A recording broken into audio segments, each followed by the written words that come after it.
Es un gusto saludarles nuevamente. Antes de que empiece a ver el video, antes de correr la cinta, no sea malito, dele like, comente al final, dele vida a este canal, porque pues bueno, de por sí son muy cortas las visitas y luego no le dan like, pues imagínense, este esfuerzo parece que no tiene futuro. Entonces, acuérdense que YouTube es mucho de estadísticas, la inteligencia artificial es de estadísticas, no es de sentimientos. Entonces, por favor, denle like, eso ayudaría a que este canal se mantenga. Bien, pues, disentir con amor. ¿Acaso se puede? Disentir con amor.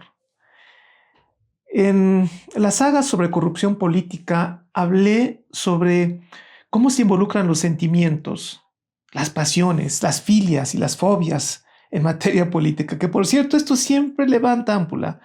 E inmediatamente a veces con los comentarios, ya sea en el canal o de manera personal, con amigos, con parientes, me doy cuenta cuando alguien tiene el virus de la política por el tipo de comentarios que realizan. Claro, yo soy muy respetuoso, generalmente no contesto, me quedo callado, pero me doy cuenta cuando alguien tiene ese virus, el virus de las filias, el virus de las fobias, que se genera mucho a través de la política. Pero bueno, entonces, pero realmente para mí es enriquecedor observar cómo reaccionan las personas ante los eventos políticos. Realmente me enriquece porque aprendo más de las personas.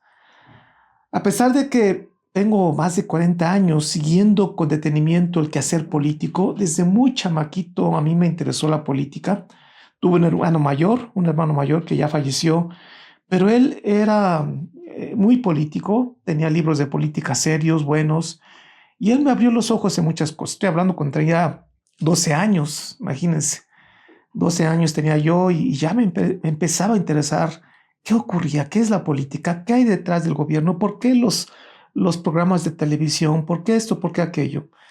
Bueno, pero siempre he sido muy sensible a ese tema, pero nunca hasta ahora había observado tanta efervescencia política por parte de la ciudadanía.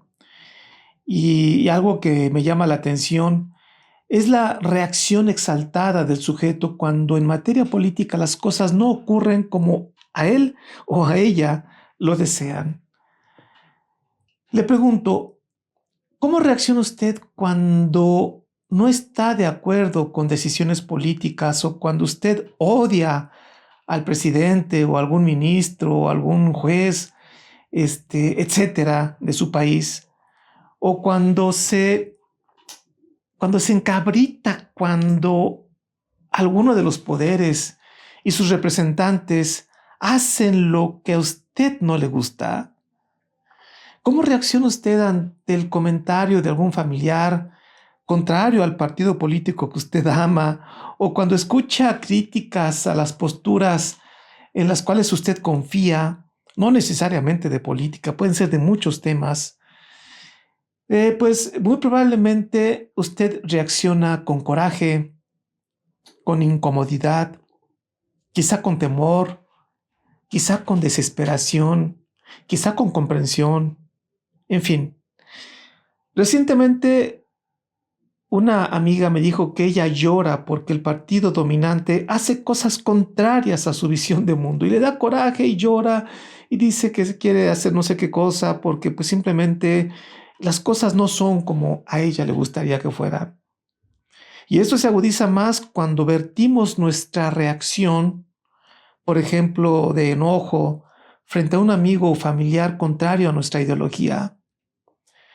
Esto es muy palpable en la contienda política a través de los partidos. Ya he hablado en varios vídeos sobre este tema. Conservadores contra progresistas, dígame si no, capitalistas contra comunistas, o pseudocomunistas, o neoliberales contra izquierdistas, o supuestos socialistas, o como usted le quiera llamar. Las reacciones pueden ser tan fuertes que he visto familiares o familias separarse por estos motivos. Recientemente, en la celebración del grito de independencia aquí en México, un amigo me platicó que antes toda la familia se reunía en esta fecha para festejar, pero ahora decidieron no reunirse, porque algunos de ellos están enfurecidos, porque no coinciden con lo que hace el presidente. Imagínense si yo pensara así, yo estaría enfadado desde hace 40 años, porque cada sexenio veía tanta corrupción que si yo me hubiera enojado con cada presidente, yo ya me hubiera muerto de corajes. Afortunadamente logré darme a tiempo cuenta de que ese no es el camino. La visceralidad no es el camino. Pero bueno, mi historia es otra, es diferente y cada quien tendrá que vivir la suya. Pero cuando este amigo me dijo que pues habían decidido ya no reunirse, pues yo pensé, vaya forma de arruinar un evento bello familiar con reacciones viscerales animalescas. Todo mundo se aferra a tener la razón, todo mundo, y tratan de convencer al familiar o al amigo de que se halla en un tremendo error. Vienen las confrontaciones, generalmente cargadas de rabia, a veces de cierta violencia. Los WhatsApp familiares son un claro ejemplo. Se vuelven un campo minado de argumentos. Uno lanza un video de su periodista preferido o de su youtuber preferido a manera de bombas. Ahí va. Y el familiar, con otra inclinación política, le responde con otro video bomba o con argumentos poco sustentados y generalmente repeticiones de lo que a diario se dice a través de los medios masivos de comunicación. No se diga a través de los medios oficiales. Se vuelve un campo de batalla con reacciones nada ecuánimes, muy viscerales. Hay enojo, frustración, a veces tristeza, miedo, incomodidad, etc. Tengo conocidos que afirman que se irán del país porque este gobierno no hace lo que ellos quisieran. Digo, yo si pensara igual ya me hubiera ido no sé cuántas veces del país. Bueno, pero más que una firme razón, lo expresan con enojo. Más que una decisión, es un berrinche. En fin, hay muchas historias sobre el cómo reaccionamos ante las controversias políticas o controversias de otros tipos. Esto lo vengo observando desde hace varios años, alrededor de unos 40 años. Pero desde el desarrollo de las TICs, las tecnologías de información y comunicación, particularmente las redes sociales, ahora existen gran cantidad de actividad y a veces mucha virulencia social. Pero no solo en política, como ya les dije, esto puede ocurrir en cualquier tema. Nos cuesta trabajo controlar nuestras emociones cuando no estamos de acuerdo con la opinión o la manera de actuar del otro. Esto se curaría con una dosis de muchos años de epistemología. Pero bueno, la epistemología no es lo de hoy, nadie sabe de epistemología, no sabe ni qué significa eso. Bien, pero debemos preguntarnos, ¿por qué pensamos que el otro tiene que pensar o actuar como nosotros lo hacemos? En esencia, el ser humano promedio se concibe a sí mismo como el equilibrio perfecto. Si no coincides conmigo, entonces estás desequilibrado o estás mal. E inmediato viene la reacción de molestia.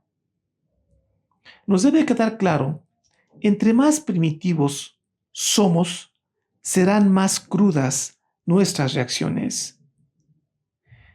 Me pregunto, ¿qué pasaría o cómo reaccionaríamos si de pronto se apareciera Dios entre las nubes? Imagínense qué espectáculo.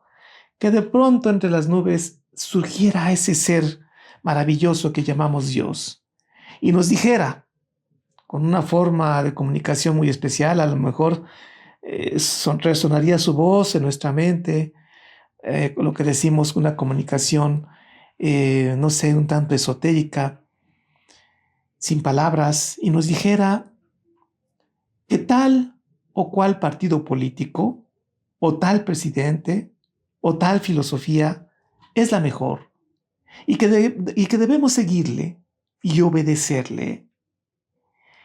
Y eso que ha dicho Dios es contrario a nuestras inclinaciones ideológicas o a nuestras inclinaciones políticas.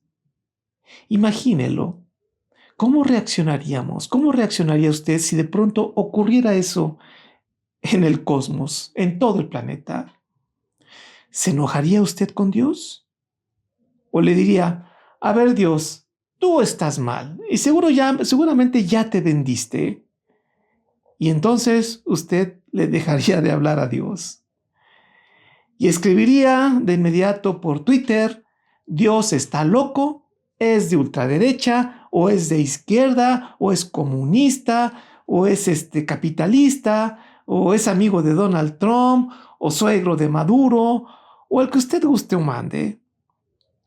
Yo sé que suena chusco el ejemplo, pero fíjense que esos ejemplos chuscos nos ayudan para romper estructuras mentales rígidas. O quizá con Dios nadie alegaría. Nadie alegaría. Entonces al fin doblaríamos las manitas, reconoceríamos que Él se halla en otro nivel y que por lo tanto deberemos creerle. En fin, eso es quizá lo que hace la diferencia. No es no es lo mismo confrontarnos con Dios que con el vecino o el hermano de izquierda o el cuñado de ultraderecha. Supongamos que Dios existe. ¿Cree usted que Dios es de ultraderecha o es progresista? ¿Que es conservador o liberal? ¿O es rojo o azul? ¿Amarillo? ¿Conservador o liberal? ¿Comunista? ¿Capitalista? ¿Amigo de Donald Trump o amigo de Nicolás Maduro? ¿Y cómo supone usted que Dios reaccionaría si usted, de manera inconsciente, es contrario a las verdades cósmicas? ¿Se enojaría Dios y le mandaría videos bomba por WhatsApp? Evidentemente no. Bueno, al menos el Dios que yo concibo jamás haría eso. La gran distancia entre humano y Dios le corresponde un tipo de respuesta. Reflexione sobre esto. Entre el animal, vamos a poner un ejemplo, un cocodrilo, y la divinidad Dios, hay un infinito de trayecto. Hay una infinita diferencia. Reflexionemos sobre esto. ¿Cómo reacciona cada ser en esas etapas evolutivas desde el cocodrilo a Dios? ¿Cómo reaccionan los seres humanos ante la verdad, ante la mentira? Ese nivel de respuesta es un indicativo del nivel evolutivo. Jesucristo nos dejó una gran lección que creo que pocos han aprendido o pocos hemos aprendido. Él afirmaba que reprobaba el pecado, pero amaba al pecador. En otras palabras, disentir con amor. Disentir con amor es el gran ejemplo que nos dejó Jesucristo. Podemos no estar de acuerdo con alguna idea o visión de mundo de otro ser humano, pero no tenemos por qué enojarnos. No tenemos por qué enojarnos. No olvide que la tensión generada por la distancia entre Dios y el ser humano, Dios lo resuelve con misericordia. Esto lo he dicho muchas veces. Este es debido al gran amor que Él, o sea, Dios, tiene por sus hijos. Dios nos acepta como seres en pleno proceso evolutivo. Por eso es que este Dios, al menos en el que yo creo, nos permite equivocarnos. Pero un ser humano frente a otro ser humano se conciben como iguales. Entonces entra la soberbia, el orgullo, y no aceptamos que el otro tenga la razón. Y de inmediato surge esa respuesta, generalmente de enojo. No nos cabe en la cabeza que el otro piense diferente, quizá mejor, quizá peor. A nuestro estado de existencia se le dificulta reconocer la realidad del otro. Esto significa que el nivel de enojo es directamente proporcional al nivel de conciencia. A mayor enojo, menor conciencia. Pero no se enoje consigo mismo, no se enoje consigo mismo. Somos seres afortunados de vivir esta experiencia en un cuerpo, con una mente y con un espíritu. Tan solo imagine cuántos no han tenido la oportunidad ni siquiera de existir. Y usted ya existe. Esa es quizá la gran noticia que le estoy dando en este momento. Usted ya existe. ¿Se ha dado cuenta que ya existe? El paso más importante ya está dado. No dejemos ir la oportunidad para resolver nuestras limitaciones animales. Existimos. Entonces la oportunidad ya la tenemos. Dios reacciona con amor porque comprende nuestra naturaleza, la mira desde la totalidad, como ya lo he dicho muchas veces, y no desde la parcialidad. Dios nos mira y nos comprende tal como usted mira a un pequeño de 3 años hacer una rabieta. Quizá Erich Fromm tenía razón cuando afirmaba que entre mayor es el conocimiento inherente a una cosa, más grande es el amor. Probablemente odiemos el pecado, pero deberemos amar al pecador. O probablemente odiemos el pecado sin saber que somos nosotros los pecadores. Disentir con amor no significa una actitud pasiva ante algún evento reprobable. Para nada. Podremos actuar, incluso por la fuerza, para defender un ideal, para proteger a un niño, por ejemplo, o a un animal indefenso que está siendo maltratado.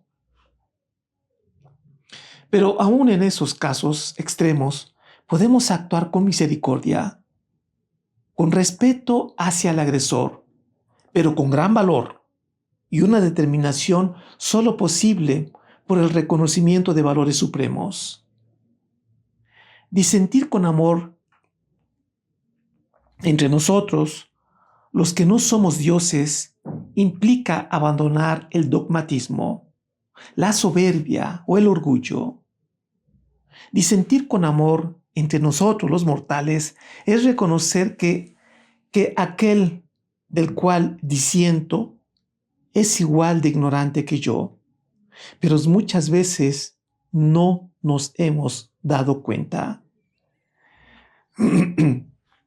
Por eso es que cuando disintamos de alguien, lo mejor es guardar la espada y reconocer que nuestras diferencias se deben a nuestras ignorancias, quizá la del otro, quizá la mía, quizá la de ambos. Sin embargo, hay algo de lo cual no hay duda. Disentir es un estado local y temporal. Quizás disentir puede existir incluso en el cosmos, pero en otro nivel, en otro grado. El amor es universal y eterno. Disentir con amor es propio de un estado de conciencia elevado. es señal de que nos estamos convirtiendo en criaturas cósmicas. Le invito a reflexionar. Soy el profesor Javier Posada y que la luz de la verdad ilumine su camino. Hasta la próxima.